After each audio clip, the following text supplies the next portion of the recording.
Om Namo Bhagavate Vasudevaya. Om Namo Bhagavate Vasudevaya. Om Namo Bhagavate Vasudevaya. Om Namo Bhagavate Vasudevaya. Om Namo Bhagavate Vasudevaya. Om Namo Bhagavate Vasudevaya. Om Ajnanatimirandhasya Gnananjanashalakaya Chakshurumilitam Yena Tasmai Shri Gurave Namaha. Namo Om Vishnupadaya Krishna Prestaya Bhutale Srimate Bhakti Vedanta Swami Iti Namine.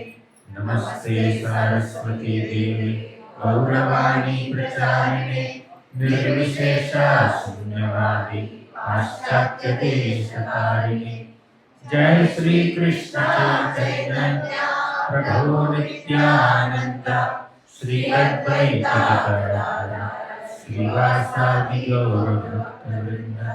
Hare Krishna, Krishna Krishna, Hare Hare, Hare Rama, Rama Rama, Hare Hare.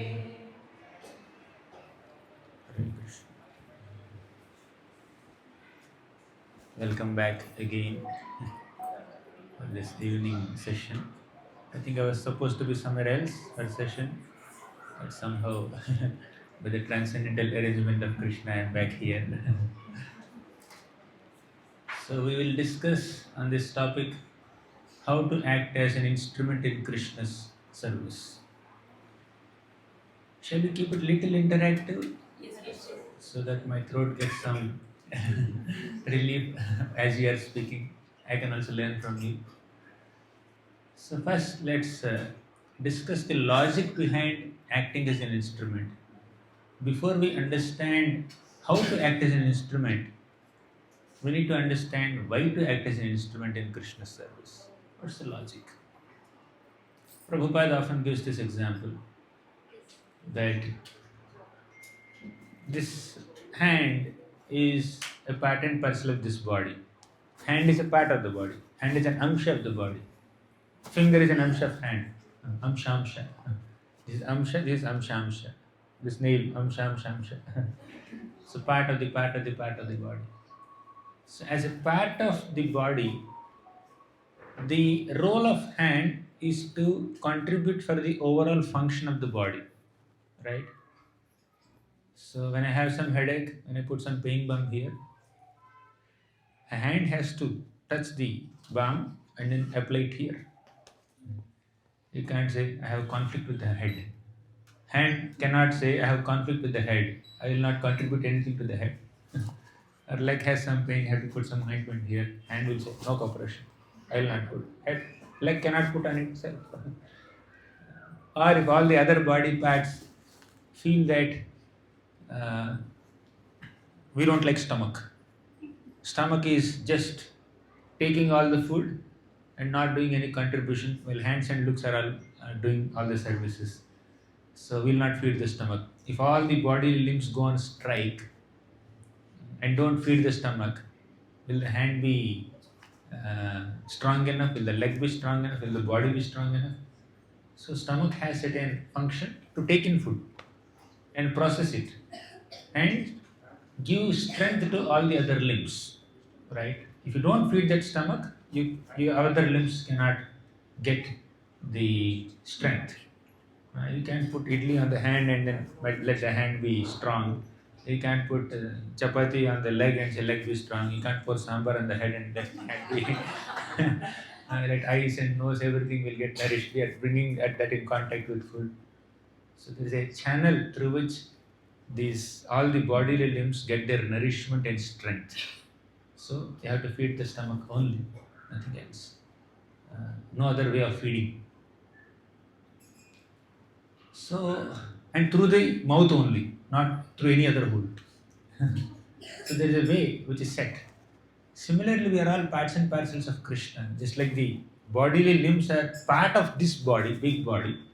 Similarly, we are all parts of Krishna. Krishna said in the Bhagavad Gita, Mamaivamsho jiva loke jiva bhuta sanatanaha mama eva amsho. All the jivas are my amshas. They are all my parts. As amshas of Krishna, our job is to serve Krishna. Right? Just like parts of the body are supposed to serve the body. Now, it's an analogy. You can't say the part of the body. If the finger is cut, body is incomplete. If the soul is disconnected from the Lord is not incomplete. The soul is incomplete. Right? The finger is disconnected, body is incomplete, finger is also incomplete. But still, the body can function without the finger, but the finger cannot function without the body. But don't overstretch the analysis beyond certain limit. So it has they have their own limits. So whenever the body is compared to the Lord and the jivas and the devatas are compared to the limbs of the body, if something is happening to the devata, that does not mean the Lord is affected by it. That we need to understand. Now, there is another shloka in the Chaitanya Charitamrita that says, Jivera Swarupahai Krishner Nitya Das. So Bhagavad Gita shloka says we are all amshas. And Chaitanya Charitamrita shloka says we are all das, servants. We are parts of Krishna, we are servants of Krishna. Being parts and servants of Krishna, our duty is to serve Krishna. So this is the logic. Understood? First point we made. So 2 points we made. We are all amshas of Krishna, therefore we need to act in accordance with Krishna's will. Act as an instrument in Krishna's will, to be more specific. Secondly, we are all servants of Krishna. Our eternal duty, nature is to serve Krishna. Eternal engagement is to serve Krishna. In fact, we get the greatest satisfaction only in service to Krishna and nothing else. Proof for that is the most popular shloka in the Bhagavatam. Savai pumsam paro dharmo yato bhaktira dhokshajit ahaituki apratihata yayatma suprasidati. When you selflessly and consistently serve Krishna, then your heart will be completely nourished and satisfied. So that's very clear. So just like hand gets its own nourishment only by feeding the body and not by keeping the food on the hand itself. Similarly, soul gets nourishment only by serving Krishna and not by doing self-service. Okay, not working for sense gratification, but to serve Krishna. Right? So this is the logic behind acting as an instrument. So service to Krishna is best rendered in the mode of being an instrument in Krishna's will, an instrument in Krishna's desires. Krishna has a desire, Krishna has a will. Let me act in accordance with that. And that's where our nourishment and our satisfaction, fulfillment comes from. Clear, right? So this is the logic behind acting as Krishna's instruments. But this is not sufficient for an average conditioned soul to digest or accept. Why? Firstly, an average conditioned soul who has ego, false ego, is not comfortable to consider oneself a part. You are comparing me with a hand, you are comparing me with a finger, you are comparing me with an amsha of God. I am nobody's amsha, I am independent. So that mood is there. Therefore, this word amsha is not that appealing to an average conditioned soul. If this is not appealing to average conditioned soul, how can the next description be appealing? Second point. Jeevar Surabhai Krishna Nityadas. Nityadas? Constantly servant? I am always a servant? I am nobody's servant. I want to be independent. Right? I am autonomous. I want full autonomy. I don't want to serve anyone. This is also a little uncomfortable. That's why people cannot act as instruments in someone else's will. Instrument. Instrument has no consciousness. This is an instrument. Prabhu is operating it. The way he is operating it, it's working. Sometimes it doesn't work also. Right? But the instrument has no independence to decide to function in a certain way. A living being, an animate being, has to operate it, and the instrument has to act in accordance with the will of the operator. Right? The speaker cannot speak anything. Whatever I am speaking is amplifying. That's all. So that designation or position or identity or upadhi, a servant of someone who is supposed to act according to someone else's will, is very, very painful for the conditioned soul to accept. Right? I can't be instrument in someone else's will. I can't act in accordance with someone else's desires. I have my own desires. I have my own independence. Don't call me instrument. Don't call me a tool. Don't. I'm not a phone. I'm not a tripod. I'm not a speaker. I'm not a seat. I'm not mat. I'm not a light. I'm a living being. I have desires. I have thoughts. I have feelings. I want to act in a certain way that is appealing to me. So how can I work for someone else, even if it's God or anybody? That's the general tendency or mood of an average conditioned soul. Therefore, when you tell them, Nimitta matram bhava sabyasachi, then they will say, I am sabyasachi, I can't be nimitta matram. Sabyasachi means one who can throw arrows with both hands. I don't know how to do it. Right? But he can do it. Arjuna can do it. But Krishna says, although you are a sabyasachi, you are nimitta matram.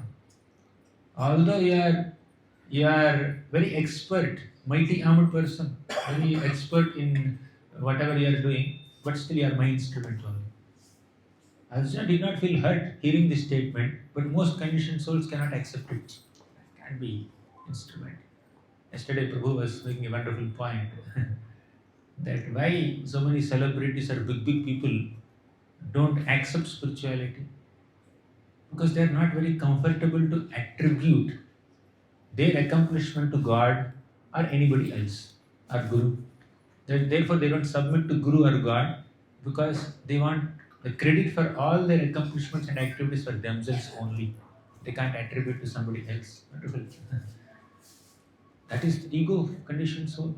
Therefore, this whole thing, acting as an instrument in someone else's will, Guru's desires, Krishna's desires, or Vaishnava's desires, that's so uncomfortable for the conditioned soul who is filled with ego, who is filled with desires for one's own personal enjoyment, selfish enjoyment, since time immemorial.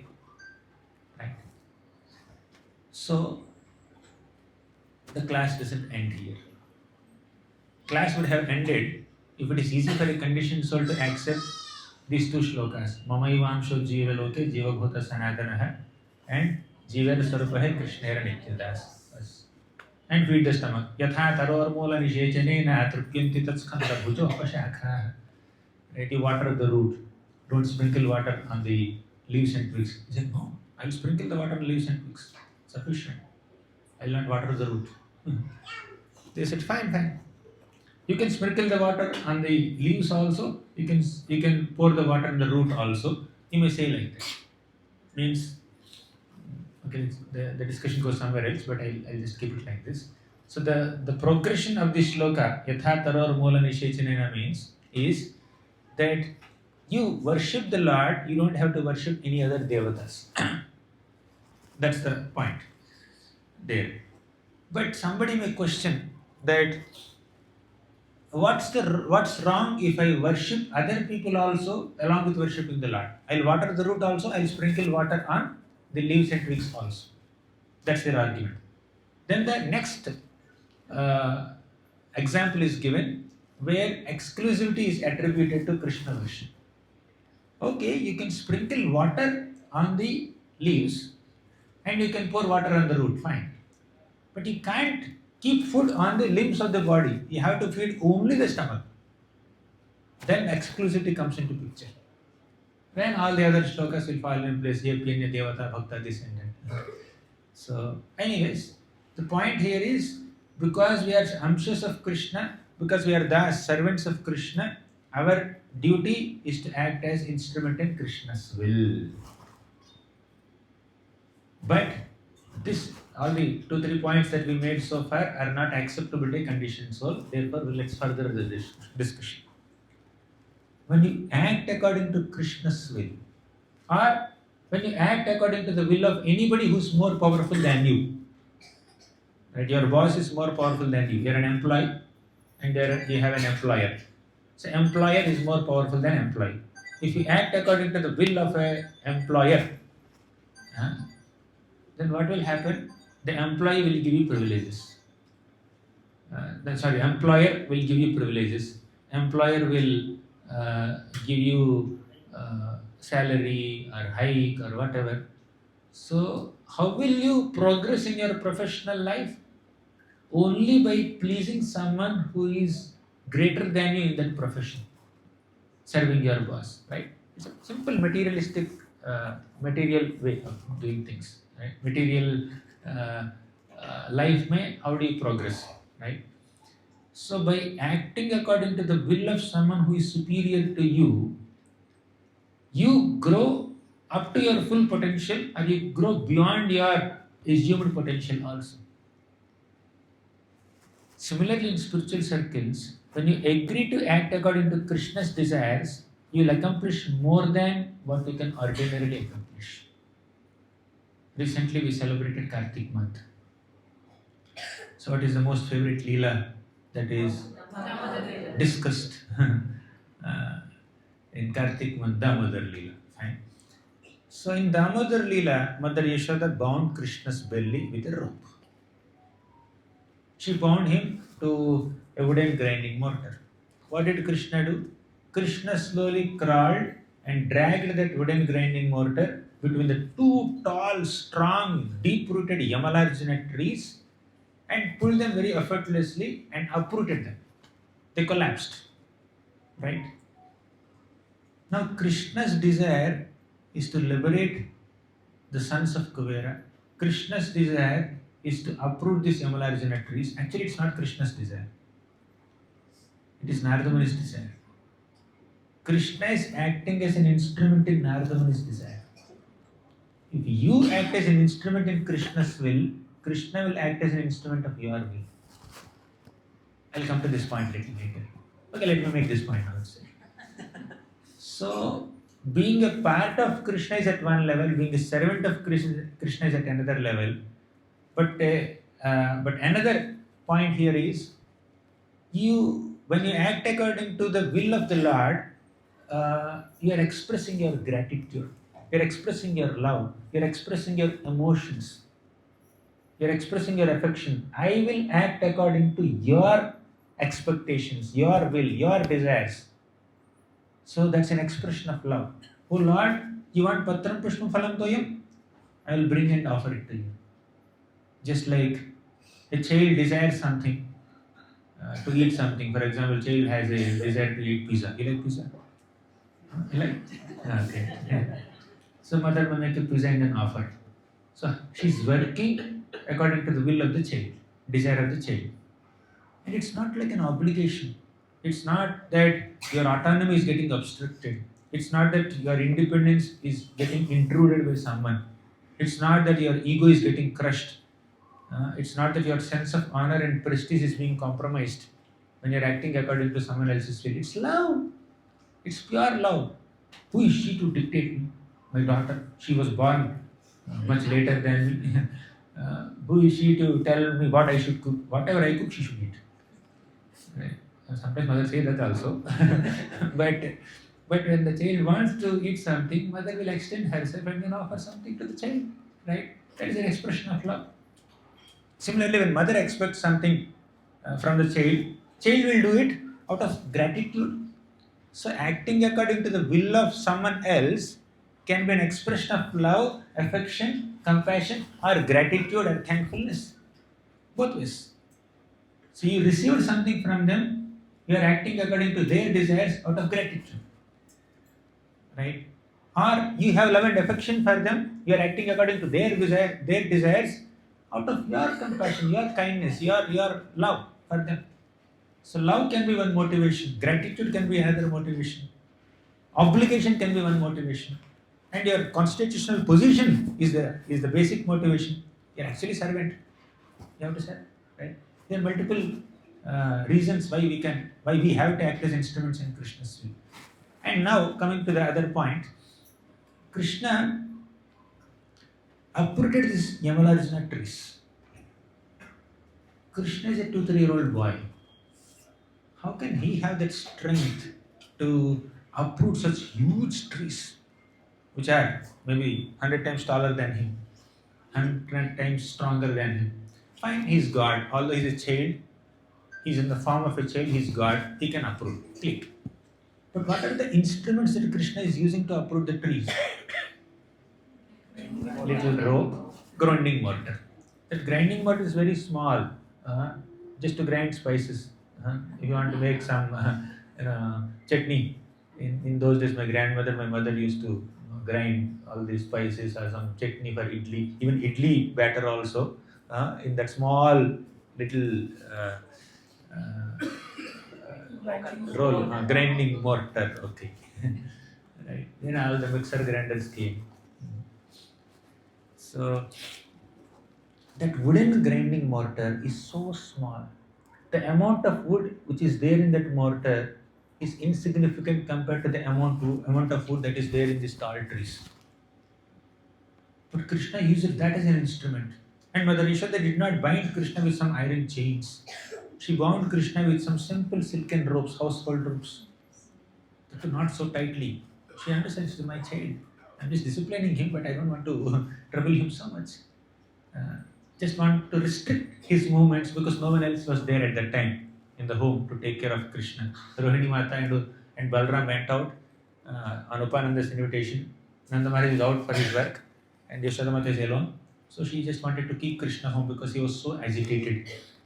He said, "You are calling me monkey? You are calling me monkey lover? I will not stay in your home. I will go to forest and stay with the monkeys only." Then Yashoda Mata decided, then I have to bind him now. Otherwise he will run away. So that's the context where Yashoda Mata made that decision. So Yashoda Mata did not bind Krishna with very strong ropes or iron chains. It's a simple rope. So rope is very weak, mortar is very small, but Krishna has used these two things as instruments to uproot the Yamalarjuna trees. They are very weak and small. There is absolutely no comparison between the strength of these two instruments and these two trees. There is only comparison between the strength of rope and the mortar. If the rope is stronger than the mortar, mortar will break. If the mortar is stronger than the rope, rope will break. When Krishna is trying to uproot the trees. But rope did not break, mortar did not break, trees fell down. What does it mean? Acharya say that Krishna has empowered this little rope, this little mortar, with the power to destroy the Yamalarjuna trees, with the power to uproot the Yamalarjuna trees. When you agree to act as an instrument in Krishna's will, Krishna's desire, Krishna's plans, you will accomplish more than what you can ordinarily accomplish. Now it's exciting, right? If I tell you you're a servant, you should act according to Krishna's will. You're a part and parcel. You're like a limb, you're like a twig or leaf. You have to act according to Krishna's will. It's a little uncomfortable to the ego. But now, it's very exciting. Oh, I will do something more than what I can ordinarily do. I can accomplish more than what I can ordinarily accomplish. My power will increase, my talent will increase, my fame will increase, my power, my influence will increase. If I act according to Krishna's will, that's exciting. Okay, let me do it. People want incentives. People want some boost for their ego. Many of them, not humble devotees. Humble devotees will act as instruments of Krishna's will, but there are some people who will become very uncomfortable. One day in our Vidyapit class, somebody asked me, what is this acting according to Krishna's will? Being an instrument of Krishna's will, what is this? Logic. That's what we are discussing now. So when we do things according to Krishna's desire, when we align our desires according to Krishna's desires, that is the best way of living life. That is the most meaningful, purposeful way of living life. We will be empowered to grow up to our full potential and go beyond our potential because Krishna's potential comes with us. If you disconnect ourselves from Krishna, there is no growth. Right? There is stagnancy. And in fact, there is degradation. So Krishna, he empowered this rope and mortar with the ability to uproot Yamalarjuna trees. Similarly, Krishna has a flute. Madan Mohanji has a flute. What is flute in Vrindavan? It's just a dry bamboo stick, hollow stick with some holes all over its body. How can something that has holes all over its body hold anything? But this stick, bamboo, dry bamboo wooden stick that has holes all over its body is holding so many ragas. This dry stick is moisturizing the eyes of so many people. With Krishna's melodious flute song, Krishna brings tears in the eyes of so many hearers. All the gopis of Vrindavan are praising the flute of Krishna. All the gopis of Vrindavan are so impressed, thoroughly impressed and excited and attracted to Krishna's flute song. They leave everything else. Pati sutanvayad bhratrubandhava ati vinangyate yachyutagata gati virastavo gita mohita kitavayoshita kastya jenishi. Udgita mohita, hearing this loud flute song of Krishna, all the gopis are mohita, they become attracted and they left everything, Pati, Sutta, Bhratar, Bandha, they left everybody, they crossed all the social customs, they gave Vedic regulations, they gave up Vedic regulations, they left their family members, they ran towards Krishna, all because Krishna played this flute. That little flute that Krishna is playing has the power or acquired that power to attract the attention of millions and billions of gopis and even great masters of musical science in the upper planets and higher lokas. Vishnu gets impressed when Krishna plays flute. Indra gets impressed, Shiva gets impressed, Brahma gets impressed. These are all masters of musical science. They know a good deal of music and melodies, ragas. But when Krishna is playing his flute, they think, what note is he playing? What melodies is playing? Which raga it is? What kind of tala we have to put in accordance with this raga? And Krishna is so expert in playing his flute that he blends his flute song very, very expertly with the natural sounds of Vrindavan. What are the natural sounds of Vrindavan? Chirping of birds, breeze, waterfalls, Yamuna water, peacocks, parrots, all of them are making some sounds, and Krishna expertly blends his flute song into these natural sounds of Vrindavan. Varhapiyadam natavaramapūh karnayor karnikaram bibhradva sahakanaka kapisham vaijayantim chamala randhran venuradhara sudhaya purayan gopavrinde vrindaranyam swapadaramanam pravishad gita kirti. He is filling the holes of his flute with the nectar of his lips and generating mesmerizing ragas, Mallar Raga, Mallavashri Raga, and blending this beautiful song into the natural sounds of Vrindavan according to the season and mesmerizing everyone, attracting the attention of all the cows and the calves and the birds and the peacocks and the deer and doe, buck, sages, devatas who are flying in airplanes. Where did this dry bamboo stick get so much of power? Because this dry bamboo stick flute is there in Krishna's hand as an instrument, musical instruments to produce music. Because the flute agreed to act as an instrument in Krishna's will, the flute has that power to create a great revolution in the entire universe. If Krishna can empower a stick, bamboo stick, with that ability to mesmerize the entire universe, why can't Krishna empower a conscious devotee who agrees to act as an instrument in his will?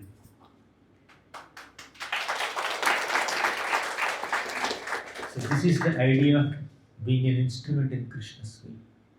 You are empowered to accomplish things more than your ability.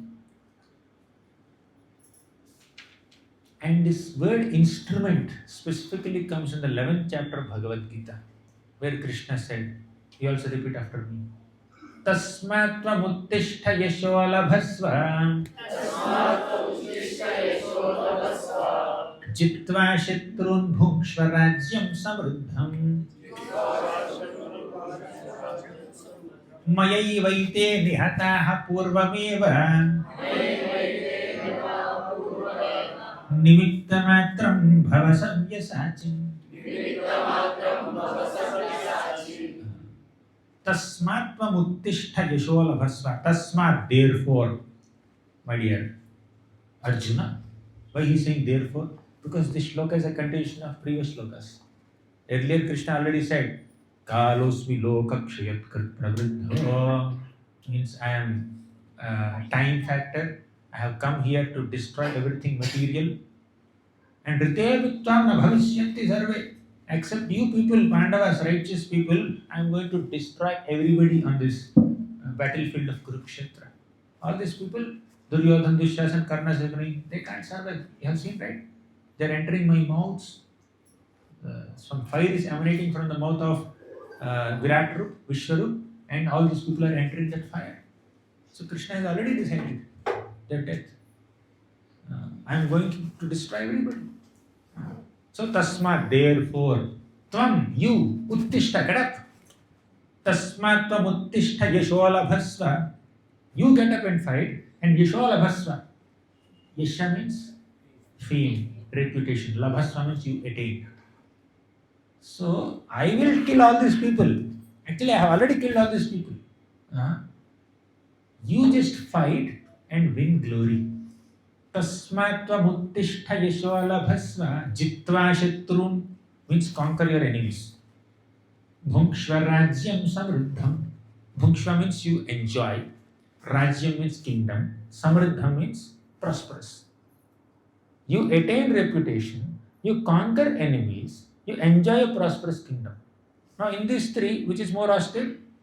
Bhukshva rajyam samruddham. It means enjoying a prosperous kingdom is easy. Attaining fame, Yasholabhasva, that is also exciting. But this middle thing, that's a bit tricky. Jitva Shatrun, how can I conquer enemies? They are not my enemies, they are my family members. How can I conquer? Even if I have to conquer, I have to put so much of hard work. Therefore, Krishna said, you don't have to do any hard work. Why? Third line. Mayaivaite nihataha purvameva. Purvameva, pehle se. Munde in Telugu. So Purvameva, I have already defeated them, killed them. Right? Mayaivaite nihataha Purvameva. By me, they have already been killed. What am I supposed to do then? Nimittamatram bhavasa umyasachi. Just be an instrument in my will. I have already killed them. You just have to manifest their death by just releasing arrows like this. Right? Nimittamatram bhava savyasachi. You are savyasachi. With your two hands, you keep showering arrows upon them. Then they will kill. Dummy. Right? Everything is programmed. Swipe your card, that's all. Right? Everything is already predestined. I have already attributed all kingdom to you and rulership to you. You just have to manifest their deaths. Just one signature is sufficient. Right? Everything has been arranged. You just come and do ribbon cutting. You don't have to build the building. Just come and do ribbon cutting. Bas. We'll put your big frame. You are the founder, or you are the inaugurator, you are this, you are that. Right? So Krishna is doing all the hard work of killing all the demons. But out of his kindness, he is giving all the credit to his devotees. Jitva shatrun bhukshvarajyam samriddham. So the idea of being an instrument in Krishna's will is, Krishna desires to see his devotees glorious. Just like a parent sees the child being very glorious or famous or doing big things and feels very happy. Similarly, Krishna also feels so happy when people in this world are praising the devotees, his devotees, because he has that parental affection towards his devotees. He wants to see his devotees so glorious and famous and influential and let people praise my devotees. So he will do everything and he says, you just be my instrument. He's not using you as an instrument. He's doing all hard work and then giving you all credit. Now it's exciting. Earlier, when we say you are servant of Krishna, you are part of Krishna, you are this, you are that, you are dependent on him, you have to be grateful to him, you have to express your emotions, you have to do service. ऐसा करो. But here you see Krishna is doing everything and then he is giving you all credit. Now it's exciting, right? It is love. Out of his love, Krishna just acts as a driver of Arjuna and makes Arjuna the hero of Kurukshetra battle. So when you act according to Krishna's will, when you act as an instrument in Krishna's service, then Krishna will make you do things which you cannot ordinarily do at all. That empowerment comes from Krishna.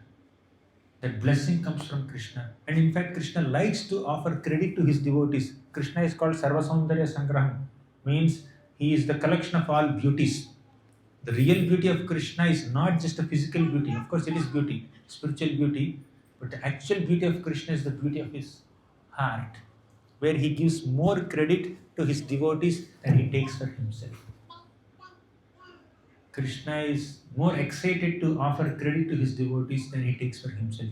He gives credit, he gives comforts, he gives facilities, he gives name, fame, prestige, and he remains in the background. It is Krishna who orchestrated the entire Kurukshetra war and enabled and empowered and assisted the Pandavas to win this Kurukshetra battle, isn't it? But after Krishna won the battle, who sat on the throne of Hastinapur? Yudhishthira Maharaj. Did Krishna ever sit? Krishna never sat. He doesn't want the kingdom. Let Yudhishthira Maharaj rule. Krishna defeated Jarasandha with his 17 Akshohinis of armies, with 23 Akshohinis of armies 17 times. But Krishna did not personally kill Jarasandha. He empowered and gave that opportunity of killing Jarasandha to Bhima. He went, he took Bhima in front of Jarasandha, he made all the blueprint, master plan. And when Bhima was unable to kill Jarasandha, even after almost 4 weeks of fight, 27-28 days they fought with each other, but nobody is winning. Both are like more or less having equal strength. Bhima is unable to kill Jarasandha. It's not that Bhima effortlessly killed Jarasandha. Krishna showed Bhima. He took a small blade of grass, bifurcated into two, and then threw in different directions. And Bhima got the idea. Oh. Then he bifurcated Jarasandha's body into 2 parts and then threw in different directions. That's how he killed. Now, Krishna had the ability to kill Jarasandha. He has already defeated Jarasandha 17 times with 23 Akshohinis of armies. One Akshohini of army is like some hundreds and thousands of soldiers and infantry. But Krishna did not kill Jarasandha. Let my devotee, my dear devotee Bhima get that glory of killing Jarasandha. I will take a back seat. I will only bifurcate a blade of grass. But let my devotee bifurcate the body of Jarasandha. And Yashovala Bhasva, let him become glorious, let him become famous as killer of Jarasandha. Let people praise him. I'll be happy. So Krishna takes great pleasure in seeing his devotees being praised by others. That's why Krishna makes us as instruments in his will. Krishna is being selfless. Don't think that when Krishna is making us instruments in his desires, he's exploiting us. Don't think that it is exploitation. Don't think that he's using us. Don't think that Krishna is self-centric. Just because we are devotees, we are servants, he's exploiting us. He is just using us. He's engaging us in so many things. This is Krishna. I need my own space. I want to do things on my own. I can't just act according to their will. It's very big blow on the ego for an average conditioned soul. But when you act as Krishna's instrument, see what all Krishna is accomplishing through you and giving all credit to you. Bhima could not have killed Jarasandha without Krishna giving him that idea. Arjuna could not have killed Bhishma, Karna, Drona, or anyone without Krishna assisting him. And Krishna is just being a driver, advisor, that's all. Counselor, mentor, observer. That's all. And Yudhishthira could not have sat on the throne without Krishna assisting him. And Krishna is doing everything, but Nobody's in the back seat. Who is humble and who is arrogant here? Right? If you think that Krishna is expecting us to act as his instrument, it seems a very rude and arrogant statement. It seems that he's subduing us or oppressing us or suppressing us or using us or exploiting us. But it's not like that. It's an expression of love. Jitva Shatrun, you conquer the enemies. I have killed them, you conquer. One who has killed is the conqueror. But Krishna says, Mayaivaite nihataha purvameva. I have killed them, and Jitva Shatrun, you conquer them. See this? It doesn't make much sense. It doesn't make logical sense in one sense, right? Krishna says, I killed them, and you conquer them. If you have killed, you are the conqueror. How can I be the conqueror? That's the point of being an instrument. You get the glory of conquering them. You get the fame of being the hero of Kurukshetra battle. And you get the kingdom. You enjoy the kingdom. I will go to Dwarka. I have built a small kingdom in the middle of the ocean in Kushasthali Dvipa. I will go to my island. Okay, I will not bother you. Krishna never said, see Pandavas, without me you could not have won this Kurukshetra battle. Without me you could not have got this sustainable kingdom. Let me go and sit on the throne. At least few days let me sit, enjoy. He never said like that. Not only in the case of Pandavas, although Krishna personally killed, at least in Kurukshetra battle, Krishna just empowered the Pandavas to kill Duryodhana, Dushasana, all these people. But in Mathura, Krishna personally killed Kamsa, but he never sat on Mathura throne. He made Ugrasen Maharaj to sit there. And Krishna personally erected the entire fort of Dwarka overnight. He is the one who made the entire kingdom, but he never sat on Dwarka's throne. He made Ugrasen Maharaj to sit. Instrument. That's the glory of being an instrument. You will become king, and he will just be an advisor, or Krishna is reporting to Ugrasen Maharaj, oh my dear king, this is what has happened in this place, this is what has happened in that place. As a normal citizen, or as a member of the family of Yadus, or as a subordinate to this king Ugrasen Maharaj, he is sitting there. He is sitting there and offering obeisances to Ugrasen Maharaj and giving reports to Ugrasen Maharaj. Although Ugrasen Maharaj never fought in any battle, he is not known for his paurusham. Ugrasya kim paurusham bhaktya tushyati kevalam na chagunai bhakti priyo madhava. The Lord loves devotion in the hearts of his devotees. So he is pleased with their devotion and he empowers them to accomplish so many things while he stays in the background. So acting as an instrument in Krishna's will is not humiliating yourselves.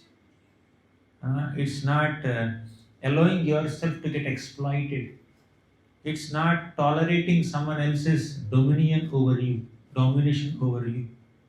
It's not that you are being oppressed or suppressed or dominated or strangled or used up. No, it's a glorious activity. Life is best lived by being an instrument of Krishna's compassion. As Krishna also says in the Bhagavad Gita, Sarva dharman parityajya mamekam sharanam vraja aham tvam sarva papebhyo mokshayishyami ma shachah. Sarva dharman parityajya, keep aside all the duties or dharmas that you have concocted. Mam ekam sharanam vraja, just take my shelter, surrender it to me. I will relieve you from all papas, all sinful activities, sinful reactions. Many people follow dharma to eradicate their papa. Then Krishna said, Sarva dharman parityajya. Then next, in third line he said, Aham tam sarva papebhyo mokshayishyami. Right? You give up all the dharmas which you follow to eradicate your papa. So the real dharma that you need to follow is Mamekam Sharanam Vraja. That is sufficient. I will relieve you from all sinful reactions. And I will give you much more than that. Ananyas chintayanto mam ye janaha paryupasati Tesham nityabhiyuktanam yogakshemam vahamyaham. I will take care of you, you don't worry. Yogakshema, your yoga and your kshema is my responsibility. You don't have to overstretch yourself to carry the burden of your maintenance. I will personally carry the burden of your maintenance. What else is required? Never think that Krishna is being overly authoritative or suppressing us or oppressing us by expecting us to act as instrument in his will. Whoever acts as instrument in Krishna's will out of love and affection and devotion, Krishna agrees to act as instrument in their will. I will be the driver, you be the warrior, you be the hero. Who else? If somebody is making you instrument in their will they become subordinate to you? Will they put you in the highest pedestal and they will sit there? The parents sometimes tell the kids, you go on the stage and make this performance. Parents are not coming on the stage. And I see many times in kids program, Sunday school kids program and all, teachers are there training the kids so much. And the teachers don't perform on the stage. Teachers are there just directing and the kids get all the glory, kids get all the claps. Even if they make mistakes also they get claps. Right? And if any feedback has to be given, all the feedback goes to the teacher, not the kids. Right? So you have not trained the kids properly. So just by acting as an instrument in the teacher's way, in the teacher's training, reciprocating with the teacher's training or the parents' training, kids are getting all glory. And parents are doing all the hard work and teachers are doing all the hard work. They are on sides, just encouraging, hey, do like this, do like that. Once there was a school annual function program. There were small children. They don't even ABCD also. Very small kids, nursery kids are like that. So these kids are told by the teachers to go and stand on the stage. Right? 7 of them. They were standing on the stage in certain order. And they have to stand in that order only. They have no independence. They have no autonomy. If one child goes from here to there, then the teacher will immediately come and say, no, don't stand there, stand here. They were obedient, they were following, they were standing in queue, in that line, and the curtain opened. All these little kids are standing there with their sweet smiles on their face, and all the people who were in the audience, all the parents and whoever came for the annual function, they were clapping with great smiles because all the children are having a small sheet, an alphabet on their chest. WELCOME. Welcome. So these little children are welcoming all the parents and whoever has come for the meeting, and they give so much happiness to everyone. They got claps, and when they are clapping, the kids are also smiling. If they have changed the order, welcome will become welcow, or cowbell, or whatever, different permutations. So just by agreeing to stand there in the same spot as taught by the teacher in the same order, the kids are getting glory. They're getting claps. Welcome, welcome. Yeah. So they're welcoming. They're welcoming people. They don't even know that they're welcoming all these hundreds and thousands of people in the audience. That's the glory of acting as an instrument in a superior self, in Guru's desires, in Krishna's desires. So if you become so self-centric, thinking that we know everything, we know what to do, and if you don't agree to Krishna's instructions or Guru's instructions, you will not be able to flourish in life. Now we talked so much about acting according to Krishna's will. Let's talk a little bit about acting according to Guru's desire.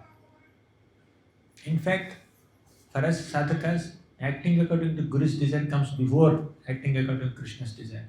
In fact, acting according to Guru's desire is equal to acting according to Krishna's desire. Our material desires are like ripples on river that will never stop. They will never stop. And Guru's desire to serve Krishna, they are like tides of ocean. They will also never stop. Right? So our material desires are like ripples on river that will never stop. But whenever this river flows nicely and meets the ocean, then the insignificant ripples of the river are overpowered by the significant and huge oceanic tides. The waves will overpower these ripples, and ripples are not visible anymore, only waves are visible. Similarly, when a disciple aligns his will or her will according to Guru's will, Guru's desire, and acts as an instrument in Guru's desire, and acts in alignment with Guru's expectations, then then on some personal material desires will be vanquished, and Guru's desires to serve Krishna will take over. So by acting according to Guru's desires, we will give up our material desires, we will vanquish our materialistic uh, thoughts and desires and activities, and will be purified. So let us try to act according to the instructions or expectations of Guru and serve Krishna, and thus act according to the act as an instrument in Krishna's will and make our life successful, meaningful, purposeful. Otherwise, we'll be swayed away by this material mind, constantly motivated by Maya, thinking that I'm independent, I have freedom, I have svecha, I have swatantrata. That is foolishness. It is foolishness to think of living an independent life disconnected from Krishna or his devotees. Because we will be empowered to accomplish much more than we can ordinarily accomplish by acting as Krishna's instruments. And Krishna will act as our instrument. All this happens on the platform of love and affection, not on the platform of exploitation. It's affection, not exploitation. And Krishna, how much menial service he did to the Pandavas? Sarathya parishada sevana sakhya gautya वीरासनानुगमनस्तवन प्रणाम स्निग्धेषु पाण्डुषु जगत्प्रणतिं च विष्णोर् भक्तिं करोति नृपतिश्चरणारविन्दे. Sarathya, he's a Sarathi, means he's a chariot driver. Parishada, he received Agrapuja and Rajasviya sacrifice. Sevana, he's serving the Pandavas. Sakhya, he's like a friend. Dautya, he's like a messenger. Virasa, like a night watchman. Anugamana, following their footsteps. Stavana, praising them. Pranama, offering obeisances to Yudhishthira Maharaj, all of them. So Krishna is doing all these menial services. Snigdheshu pandushu jagat pranatim cha Vishnor. Although Krishna is Vishnu, in front of whom entire Jagat will offer pranams, Jagat pranatim cha Vishnor, still Snigdheshu pandushu, because Pandavas agreed to act as an instrument in Krishna's will. Pandavas are malleable by Krishna's desires. Krishna is doing all these menial services to the Pandavas. This is the glory of acting as an instrument in Krishna's will. Devotees act according to Krishna's desires, and Krishna acts according to their devotees' desires. And that's a wonderful spiritual relationship, eternal spiritual relationship that nourishes the heart of the soul and the super soul completely.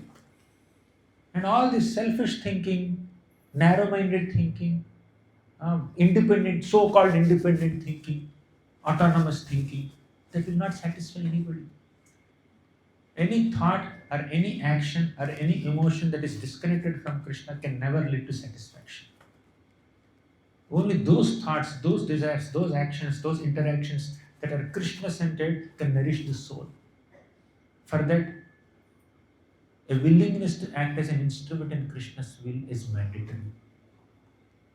Otherwise, we will think ourselves independent and enjoy that so-called independent life which is disconnected from Krishna, and it's very meaningless, very useless. Right? So, when we act as instrument in Krishna's will, then our words and our actions becomes as good as Krishna's words and Krishna's actions.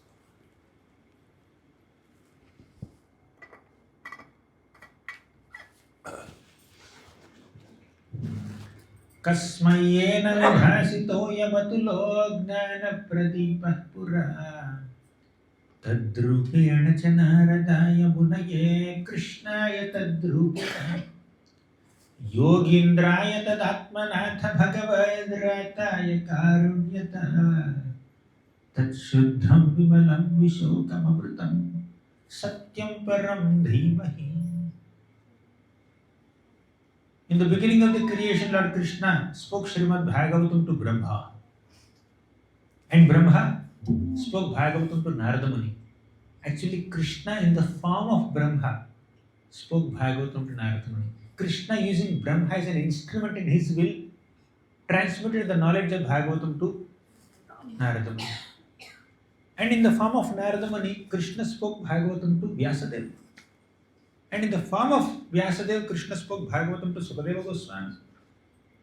And empowering Sukadeva Goswami, making Sukadeva Goswami as an instrument in his will, Krishna communicated the message of Bhagavatam to Parikshit Maharaj. Like that in this glorious parampara, whether Krishna is speaking or Brahma is speaking, or Narada Muni is speaking, or Vyasadeva is speaking, or Sukadeva Goswami is speaking, or Suta Goswami is speaking, it is Krishna who is personally speaking through them, making them as an instrument. Their words are as good as Krishna's words. One who agrees to act as instrument of Krishna is a representative of Krishna. What he says, what he does, what he decides, what he thinks is as good as Krishna's thinking, Krishna's decision, Krishna's action. That's the glory of acting as an instrument in Krishna's way. An instrument becomes a representative. All the Guru Parampara is like that. When you transparently transmit the transcendental teachings of Krishna for the transformation of common people, you are just acting as Krishna's representative with full loyalty. So far we have seen the glory of acting as an instrument in Krishna's desires. Can we have a quick recap of what we discussed? Why should we act as instruments in Krishna's will, from basic points to deeper points? Can you please say it little bit? Then I can move ahead. Okay, we are parts of Krishna, amshas of Krishna. Second, we are servants of Krishna. Next, The flute can become so glorious. Living conscious being can. if an inanimate instrument like a flute uh, can become so glorious, what to speak of a devotee? Okay, fine. We have seen an example. Even if you are so small, you can. Hmm. Even if we are insignificant and small, Krishna can empower us to accomplish great things. Okay, any other point? Damodar Leela, rope and mortar, empowered by Krishna. Okay. Everything is done already. Yeah, everything is already accomplished and you get the credit for that accomplishment. That's the glory of acting as an instrument. Any other point? Huh? Yeah, it's on the platform of love, uh, affection, not exploitation. Okay, anything else? Krishna likes to see his devotees glorious, accomplish many things good. Anything else? Ah, it is not humiliation, it's glorification. Okay, anything else? 11th chapter, what? Ah, thank you, brother. That is 11th chapter, you remember. Tasmatvam uttishta yasholabhasa nimittamatram bhavasamyasachi. Anything else?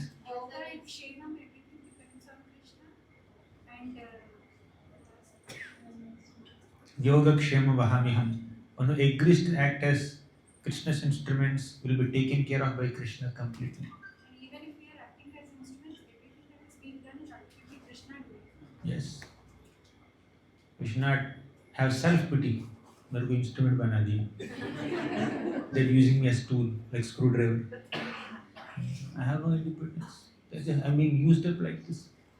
No, you are given an opportunity, a privilege to be in their hands. Okay, anything else? Compare mother with mother's love. Mother's love, yes.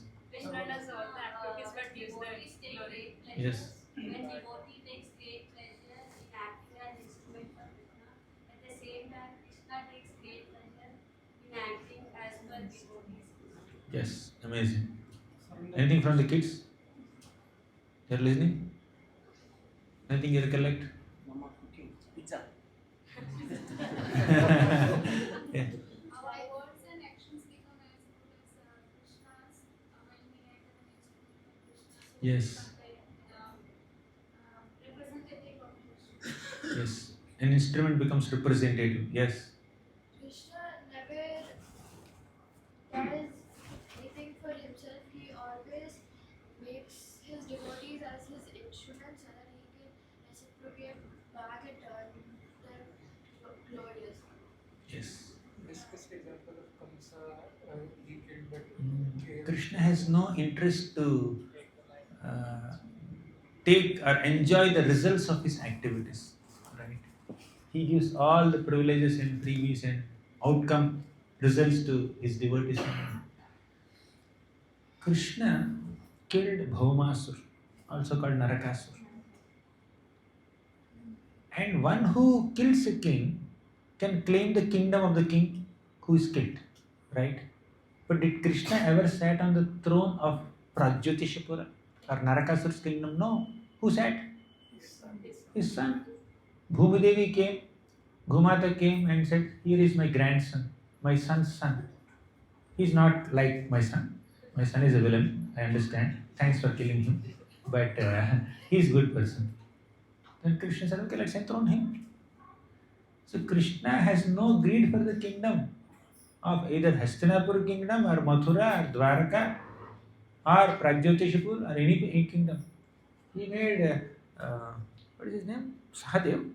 I forgot his name. Narakasur's son as the king of Pragyotishapur. So Krishna has no greed. He doesn't want to enjoy. He wants to give all credits and privileges to his devotees. Now, having understood so much about the glory and the way of being an instrument in Krishna's desires or Krishna's plans or will, let's also see the other side of the story. It's not always that easy to act as instrument in Krishna's will. Because we are conscious beings. Now, as I said sometime back, these instruments have no consciousness. So they can act as instruments. But we are conscious animate beings. So for us the reason or motivation to act as instruments is our gratitude, compassion, credit, this and that. We have seen so many things. Love, affection, all that. Duty, mindedness and all that. But one more nuance here is that the difference between an animate instrument and inanimate instrument is an inanimate instrument has no independence, has no consciousness to act, it's obliged to act. It has no other way other than acting, no other option. But an animate instrument or a conscious living being voluntarily agrees to act as an instrument. The example is all the devotees and specifically Ramananda Rai. Ramananda Rai was speaking so many deeper and higher spiritual principles in front of Lord Chaitanya Mahaprabhu. You know that, right? Sancharya Rama Bhida Bhakta Mege Svabhakti Siddhanta Chayamritani. So Ramananda Rai was speaking about Radha Tattva, Krishna Tattva in front of Chaitanya Mahaprabhu. So Ramananda Rai is compared with a cloud. Sancharya Rama Bhida Bhakta Megha is a Bhakta Megha, is a devotee cloud. And Lord Chaitanya Mahaprabhu is an ocean of all Siddhantas, ocean of all philosophical truths. So he is an ocean and is a cloud. And where does the cloud get water from? From the ocean only. And that cloud is raining that water that he has taken from the ocean back on the ocean. Similarly, Ramananda Rai got all the principles and teachings and glories of Radha Krishna, their tattva, understanding from Lord Chaitanya Mahaprabhu and speaking back in front of him as Mahaprabhu is asking questions. Right? So, this ocean empowers the cloud to rain. And the rain cloud rains the water back on the ocean. Apparently, it seems that the rain cloud is filling the ocean. No, the rain cloud is being filled by the ocean. So the water body here is empowering that cloud. Once all the water is gone, cloud has no water.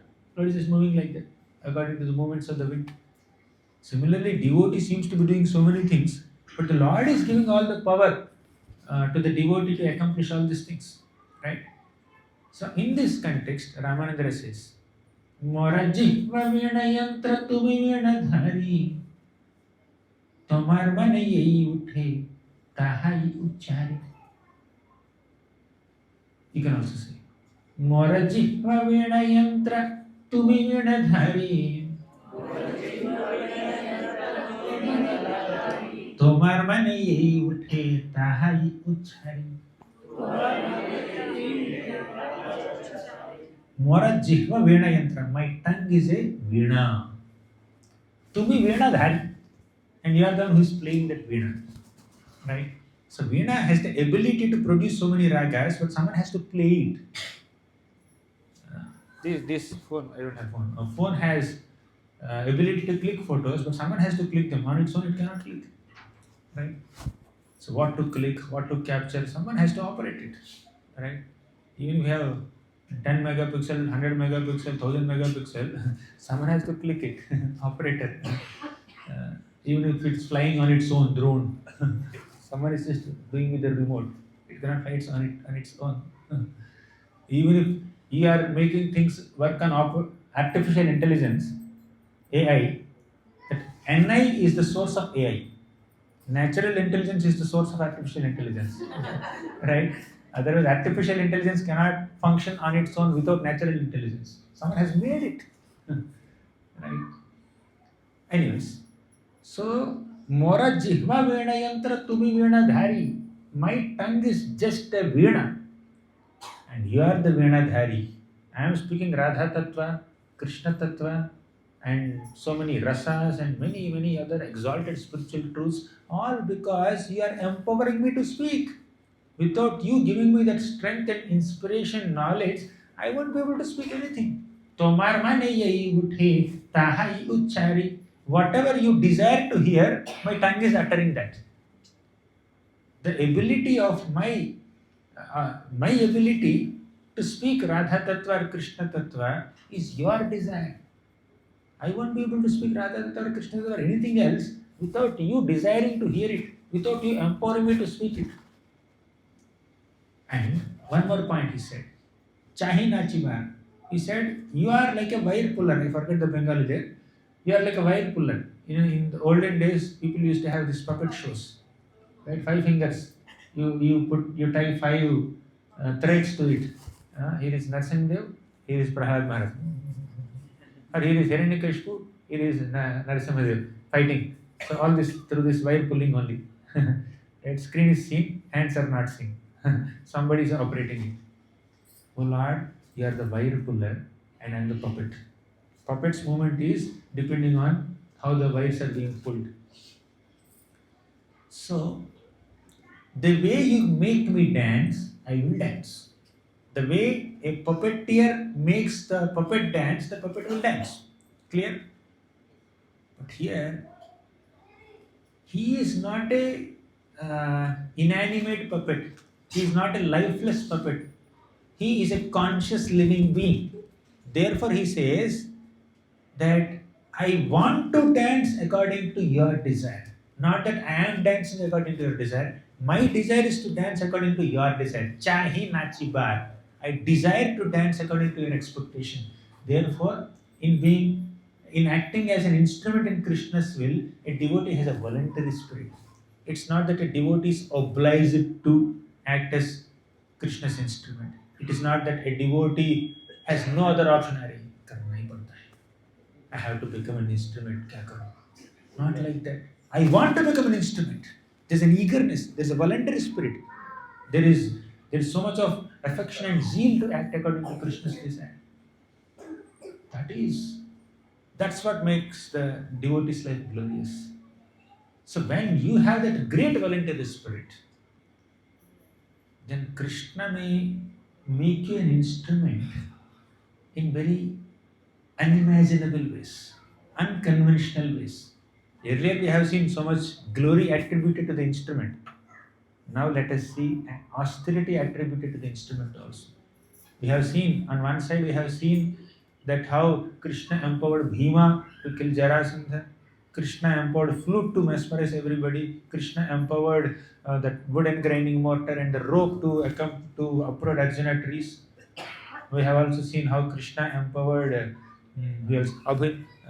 Ram empowered who is that Hanuman to jump across the Lanka ocean to bring Sanjeevani mountain to revive the lives of Ram, Lakshman, and all the other Vanaras, right? Bring big boulders and then make Ram Setu. So Hanumanji did so many things, so right, all because of Lord Ramchandra's empowerment.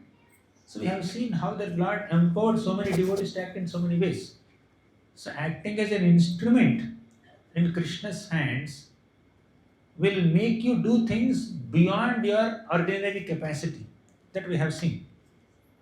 But sometimes, while acting as an instrument in Krishna's service, you have to underperform also. Not that you will perform more than what you can ordinarily perform, but you underperform also, or you don't perform only. You are asked to keep quiet. You are my instrument, but keep quiet. This should not make noise. Your instrument's job is silence. कुछ मत करो, चुप बैठो. Sometimes you have to act as instrument like that also. Let's look at some instruments in Krishna's plans who had to undergo so much austerity. Bhishma. Bhishma acted as Krishna's instrument. What kind of role Krishna gave him? We want Arjuna's way of acting as Krishna's instrument.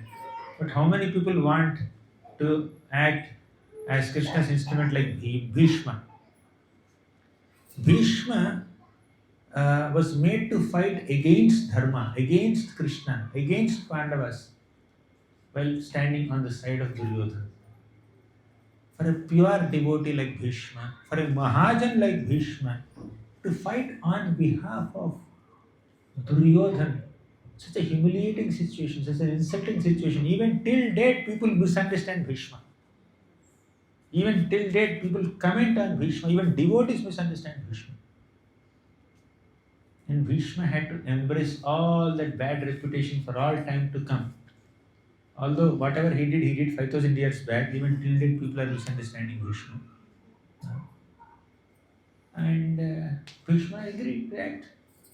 What is Bhishma's acting as instrument in Krishna's will here? Krishna wanted to give a message to all of us. However powerful, influential you may be, however glorious and accomplished you may be, if you stand on the side of adharma, you will have to be defeated. And Krishna wanted to give this very, very important message to all of us. And he used Bhishma as an instrument. Bhishma, you are most powerful warrior. You are more powerful than all the Pandavas put together. When you are defeated because of standing on the side of Duryodhana, people will get a common lesson. We should never support a villain. We should never take the side of an adharmic person like Duryodhana. For them to understand this point, I want you to act as instrument of my will. I want you to fight on behalf of Duryodhana. Stand against me. Stand against my Pandavas. I know your heart is on our side, but your body should be there. Your hand should be there. Your arrows should be pointed towards us, not on behalf of us. Bhishma said, okay, fine, my dear Lord. Very painful. If Bhishma's role is given to you, will you be comfortable to do that role? Not that easy. Just reflect on certain services that you are asked to do. Right? On a festival day. No, I will do Abhishek. Abhishek nahi, bro, chappal stand hai bahar. Right? No, I can't do that service. Yeah, I am very humble, but still, I want to. My hand should be above Krishna's head with a conch shell, not under a devotee's feet with a chappal. Right? चप्पल नहीं पकड़ूंगा, conch shell पकड़ूंगा. It's difficult to act as a humble menial instrument in another Vaishnav's hands, or Guru's hands, or Krishna's hands. If this is so humiliating, how humiliating it is for Bhishma. Such a Mahajan seen on the side of a pakka materialistic person, the representative of Kali, Duryodhana. Very, very difficult. But he did that role, being an instrument in Krishna's will. Hanuman, we spoke so much about Hanuman. Hanuman, if he wanted to destroy Duryodhan, Dushyasan, Karna, Shakuni, he could have made a chutney out of them. Right? In one moment. He doesn't need 18 days. 18 minutes are sufficient. 18 seconds are sufficient for Hanuman. He will just expand his body and sleep on them. And he just lie down like this. Everybody will become chutney under his huge body. Right? He can just get some mountain peaks. He'll just go and get some big mountain from Himalayas and he will drop on Duryodhan's army. 11 Akshanada's army. ज़्यादा फर्क नहीं. It will just become chutney under Hanumanji's mountain. Sufficient. Hanumanji is such a powerful warrior. But what is the role given to him in Kurukshetra battle? Just sit on this Kapil Dhwaja. Sit on the flag of Arjuna and keep blessing him. This mudra not expected from you. Only this mudra. Right? Just do like this, sufficient. We don't want your punch. You want your blessing, Ashirwad. And Hanuman said, okay, fine. No other role. No other role. One more role you can take. What is that? Some excitement in life. When Bhima roars, you can also roar along with him. Oh my God. Just sounds, only audio, no animation. Right. So, that is the role given to our Hanumanji. Now, while acting as instrument in Krishna's consciousness, Krishna's plans, Krishna's desires, you may not always get to do beyond what you can do or what you can ordinarily do. You have to keep quiet and not do anything else. That is acting as an instrument in Krishna's will. Samudra Manthan, Samudra Manthan episode. All the devatas and the demons together came to lift this big Mandara mountain, and they broke their limbs. They could not lift this mountain. So the Lord called Garuda. Garuda, lift this mountain. Garuda lifted the mountain on his back, and brought that mountain all the way to this milk ocean, Kshir Sagar. Then Lord Vishnu told, out, Garuda, you can't be here anymore. Why? Vasuki serpent is coming. Now, Garuda acted as an instrument without he bringing the churning rod, Mandara mountain. This Samudra Manthan could not have happened. Because in churning, while churning, you just can't churn without the churning rod. You can't just take your hands and do like this, splashing some water from nectar. We'll get a lot of nectar. It doesn't work like that. You have to have a churning rod. In Damodar Leela also, Krishna went and caught the churning rod of Mother Yashoda. Not her hand, not her leg, not anything else. He caught only the churning rod, churning stopped. When churning rod is not there, churning will not happen. And Garuda's major contribution is to bring that churning rod in the form of Mandara mountain, and he is not allowed to even witness it. Out. Please go out. Then Garuda did not negotiate. Don't worry, my dear Lord, I will not eat Vasuki serpent. I will sense control. Today I am doing Ekadashi. I am doing Upvas today. Don't worry, please be rest assured. I will not do it. He did not negotiate at all. He was asked to come to do that service, and after that, out. He just left. Silently he left. This is acting according to Krishna's will, acting as an instrument in Krishna's plan. Don't expect that when you're acting as instrument in Krishna's plan, it is always very palatable to you. The other examples that I showed earlier, they are exciting to you. Initial, little austere, hurting to the ego. Later, oh, I'll be able to do more than what I can do. Or he will do everything and I will get the credit. It's exciting to you. But now, he will not allow you to do what you want to do also. He will not allow you to show your potential. All your potential is subdued. Krishna wanted Arjuna to become the hero of Kurukshetra battle, not Hanuman. Hanuman, thoda side, right? I gave you so much importance in Treta Yuga, in Ramavatar, but now I want him to take the front seat. So sometimes Krishna will keep some devotees in front and some devotees behind. You just have to accept it. You can't negotiate with Krishna, you can't argue with Krishna. In the seventh canto, Prahalad is the hero. All the devatas were sidelined. Only Prahalad came in front. In the third canto, Brahma is in front. In fourth canto, Shiva is in front. And in seventh canto, Brahma and Shiva went on side, Prahalad came in front. In the eighth canto, Prahalad went, he was on the side, Bali Maharaj came in front. So the Lord will give different roles to different devotees in different situations and empowers different devotees to do different things. You just have to accept it. Right? That is Vaishnava character. That is the mood of a Vaishnava. So there is no end to this discussion. But let's end here. It's 8:16. 8 and 16. So if you have any questions or comments, you can ask.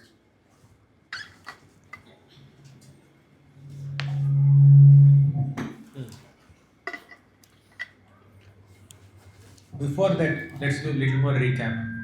We did little recap in the middle. Let's do one more recap. Any points that you would like to share? I thought of doing some interaction, but somehow I only spoke. But at least let me do a revision. Learn to be quiet. When? Underperform also sometimes. Sometimes, if it's required. Anything Like, else? What did you understand in today's class? You can recollect, meanwhile others will say. Okay? Anything else? Anybody else? We should always obey Krishna's plan, whatever it is, underperforming or overperforming. Acting according to Krishna's expectations. Anything else? Whatever service we get, we accept that as Krishna's plan. That sincere. Yes. Bhishma Dev was given such a role where he had to completely work against dharma. Apparently. While acting as instrument in Krishna's service, we may not always get a palatable engagement. We need to be prepared for anything that Krishna expects from us. Okay. Any other points, or shall we take questions? Yes, Prabhu. Any point? Anything that you remember?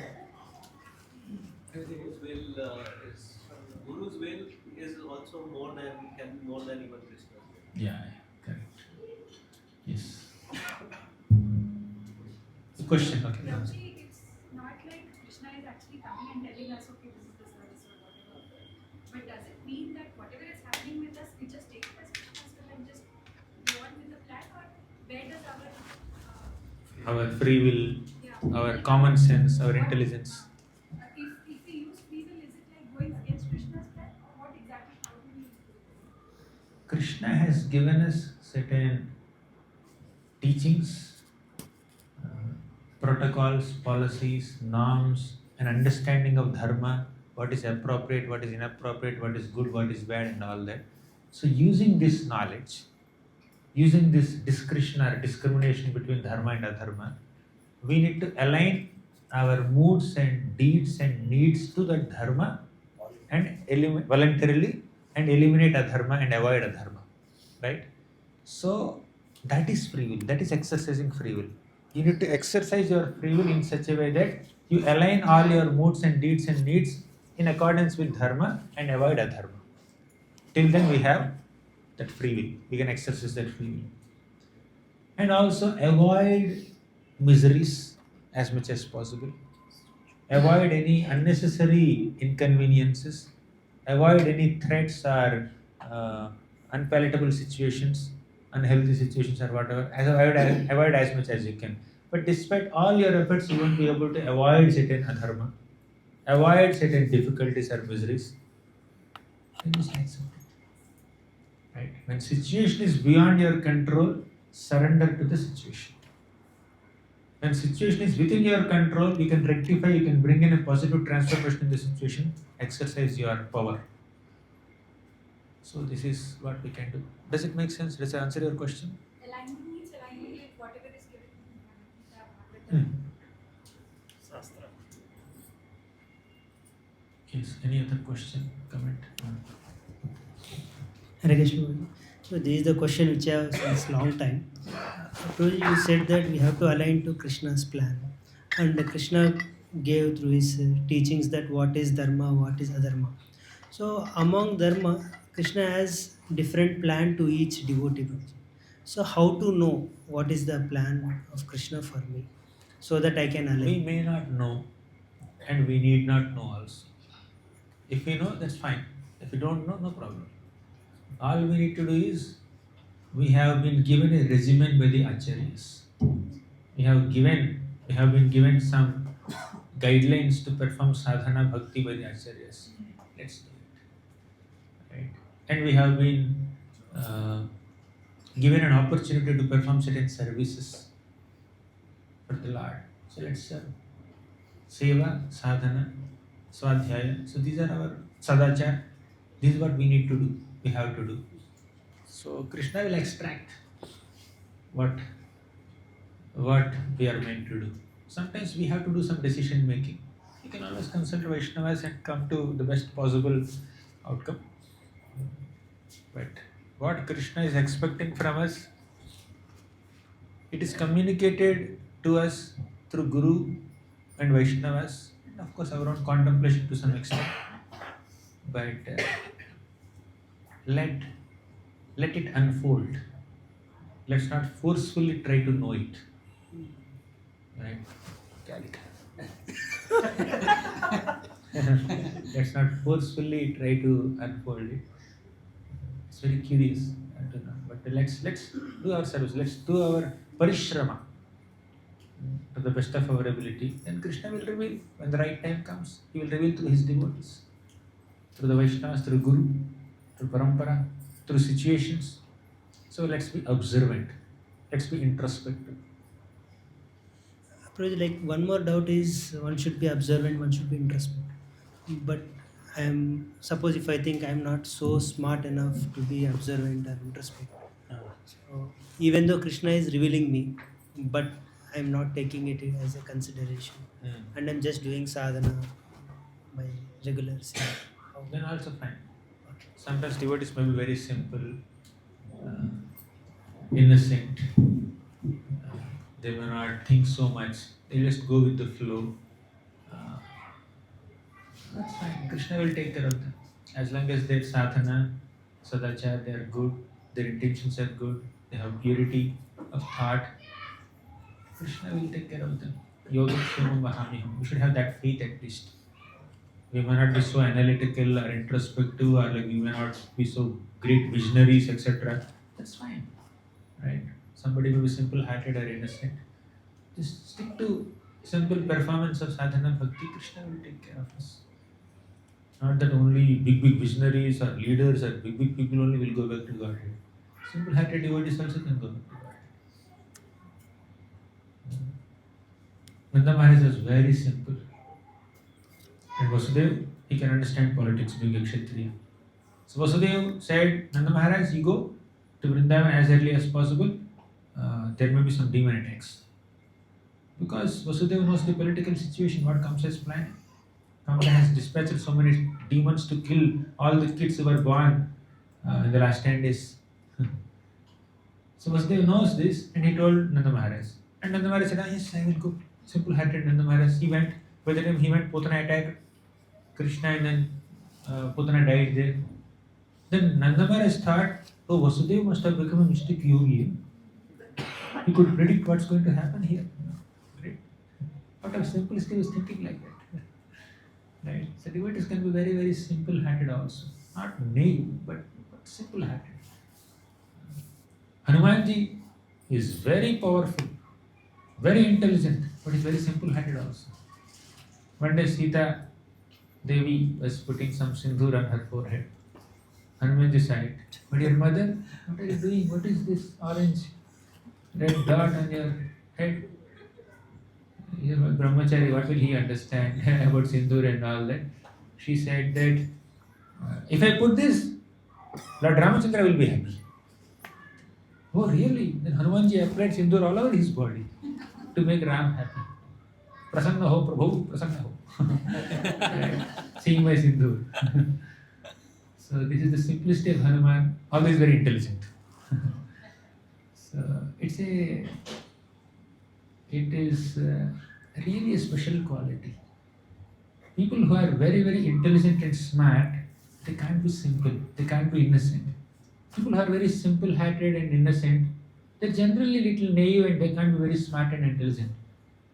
But being a combination of both, maintaining that simple Vaishnava simplicity and humility and modesty and honesty, while being very smart and very understanding what's happening with other people and the situations and taking very intelligent, sensible, rational decisions, understanding deep philosophy.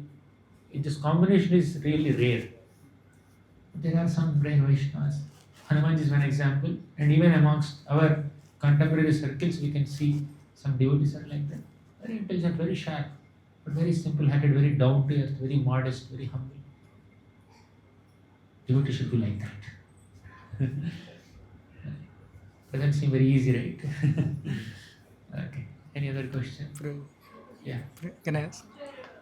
Yeah, you can ask. Actually, ask 10 questions today. No, Huh? three. Three also big number. Let others also get opportunity. Morning also he was only asking so many questions. After Ramakrishna left for Godaputta, Huh? Dwaraka submerged in the ocean, they say. After Krishna's Any question on the class? after Any question on the class? Today's class. no, this was my doubt. Can I ask No, let's ask. later? Let's Okay. prioritize Okay. those devotees who have questions on today's topic. Pranam Prabhuji.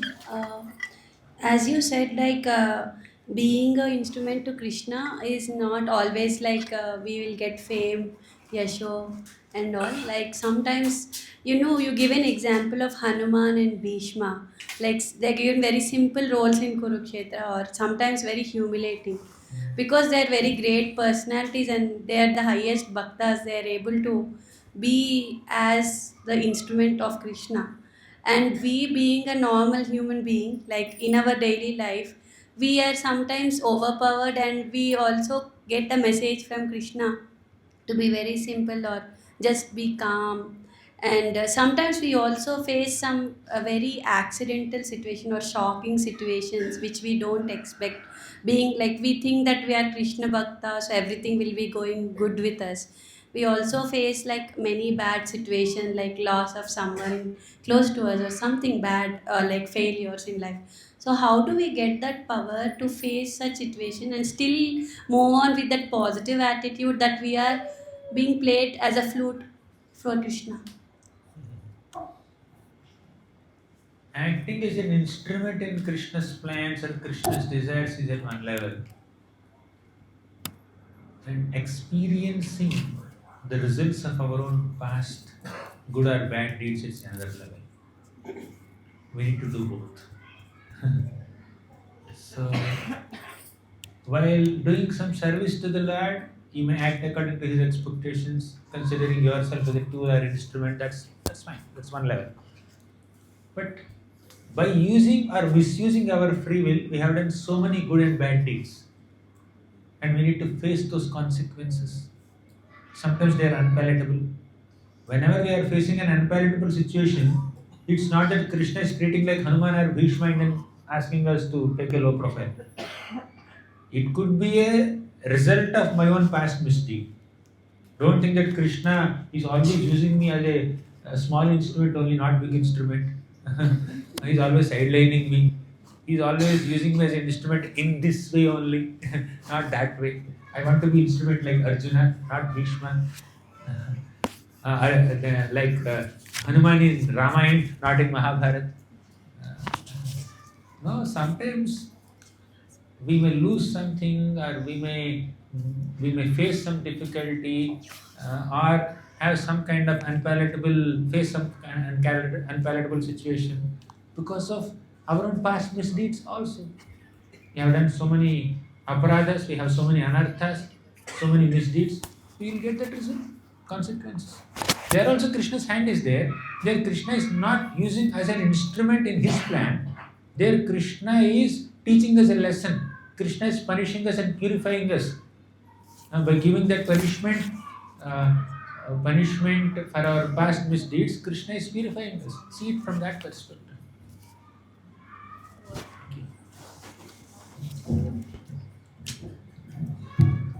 Hare Krishna Prabhuji, Dandavat Pranam. Thank you for the class. I'm really grateful. My question is that is our intuition telling us what's right or wrong, or when we get an intuition on what to do at that particular moment, is it Krishna's voice telling us his desire? That's my question. It's a wonderful question, brilliant question, practical question. Is it my intuition, or speculation, or imagination, or Paramatma's voice? Right? Okay. Now, you are attending a Zoom class, imagine, or not even attending Zoom class, a live residential class. Say the sound system is not transmitting the sound properly, right? Now, the speaker is making a point, or quoting a shloka, or giving a lesson, or giving some philosophical insight. You may be sitting in one corner of the room where you are not able to hear properly, sufficiently. Okay. Then, still you understand what the speaker is speaking, provided you are totally in tune with the class and you already have some kind of understanding of the philosophy. So I quoted one shloka. Janma karma cha vedivyam evam yoveti tatvatah. So speaker is speaking, speaker is transmitting it. You heard Janma karma cha vedivyam evam yoveti tatvatah. Then you assume what is missing there, because you already have some understanding of it. Right? Or even when a lesson is being made, not just a standard sloka, even when a lesson is being made, you kind of understand the lesson, what the speaker is up to, because you are familiar with the Vaishnava culture. You know the overall thing, even if you miss some bits here and there, you kind of assume or understand or anticipate or still get the essence of it. Maybe more than what a person who is sitting right in front and able to hear very clearly, they cannot understand so much. Coming back to your question, when we are hearing some, when we are having some intuition or imagination or speculation, is it our own mental concoction or our own mind prompting us to think in this way, or super soul prompting us? It can be either this or that, depending on the purity of our consciousness. The more we purify ourselves with sadhana, seva, swadhyaya, sadachar, sangha, the more we equip ourselves with all these faculties given to us by the acharyas, basically the more we purify our consciousness with our spiritual practices, the more we will be able to hear Paramatma's inner voice, the voice of Paramatma. But when the purity of consciousness is not there, we will not be able to hear Paramatma's voice. Mind's voice will appear louder than Paramatma's voice. But when we purify ourselves by sadhana bhakti, Paramatma's voice will become louder than our mind's voice. We will be able to clearly discriminate whether it is Paramatma's inspiration or my mind's intuition or speculation. We will be able to clearly discriminate to the degree we are pure in our consciousness.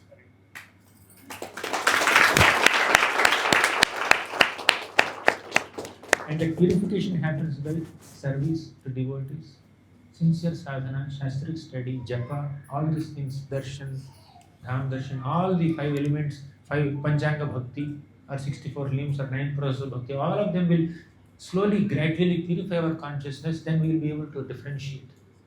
Is it Paramatma telling me, Dadami buddhi yogam tam yenam ahupayam, he is giving me that buddhi, or my mind is just taking me for a drive. So, one more thing is this whole burden of differentiating between Paramatma's voice and our own mental speculation is not totally there on us, on our head. You can transfer that burden little bit to our seniors also. So I feel like this, my dear Prabhu, and your counselor who may be whoever it is, Prabhu Mataji, please, I feel like this, is it correct? Can you please evaluate my thoughts? Can you please tell me, is it my mental speculation or is it there some validity in it? Is it Paramatma's thing? Because they are also in touch with their Paramatma to some degree. They also have done some sadhana. They also attain some purity of consciousness. They will be able to differentiate whether it is a speculation or Paramatma's voice. Right? Go to someone who is more spiritually advanced than you and then present your thoughts or feelings or intuitions, as I said. Then they will be able to give a clear indication.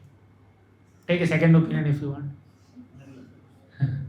But before that, we need to also check how pure are we.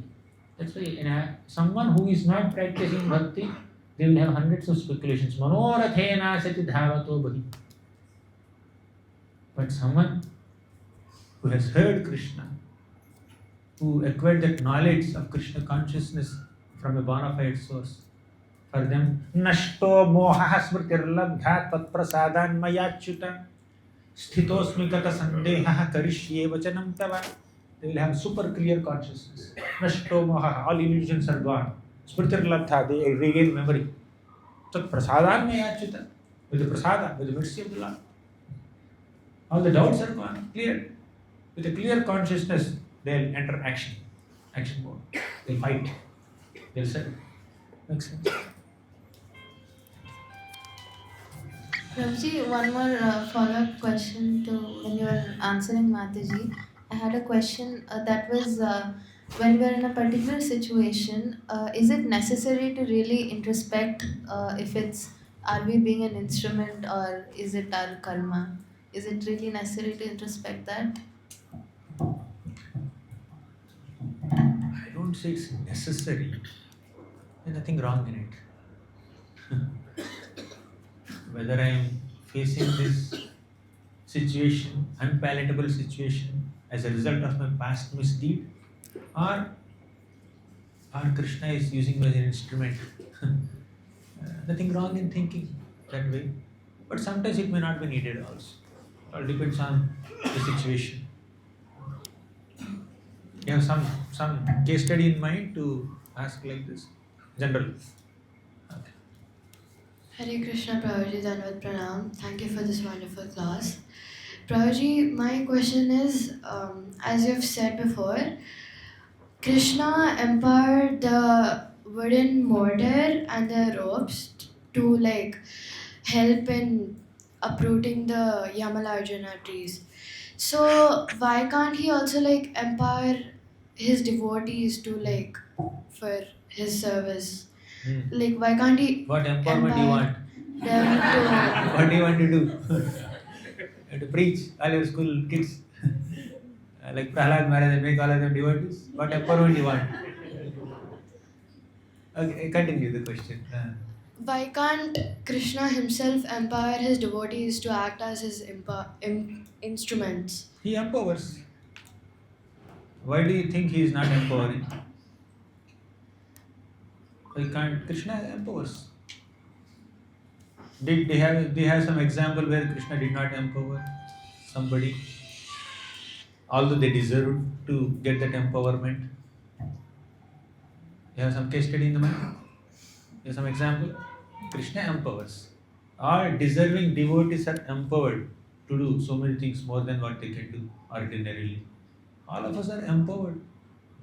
The very fact that we are given this privilege to serve Krishna, to chant the holy names, to discuss Bhagavatam, we are empowered to ask this question.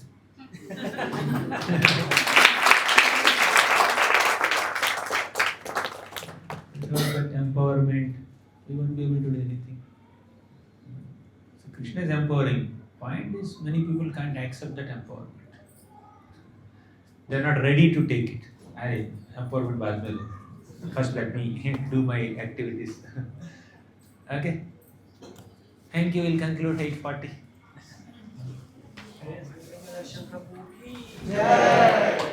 Krishna, thank you. Thank you so much, Prabhu. Thank you so much for giving us 2 consecutive evenings of Krishna Katha and the philosophy. You have empowered. The one point that really struck me is how when you engage all your senses and settle in gross body in service of God, Paramatma will take care of Atma. That aspect was really was wonderful for me, Prabhu. Thank you so much, Prabhu. Hare Krishna. Thank you. Let's chant 3 loud Haribols for Prabhu.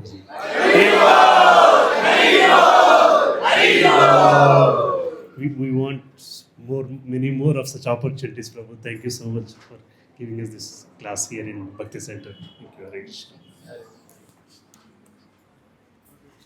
That's all, Arti. That's all, Arti.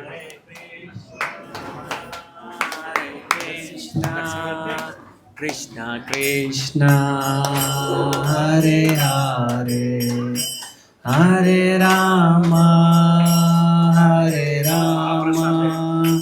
Rama Rama Hare Hare Hare Krishna Krishna Krishna Hare Hare Hare Rama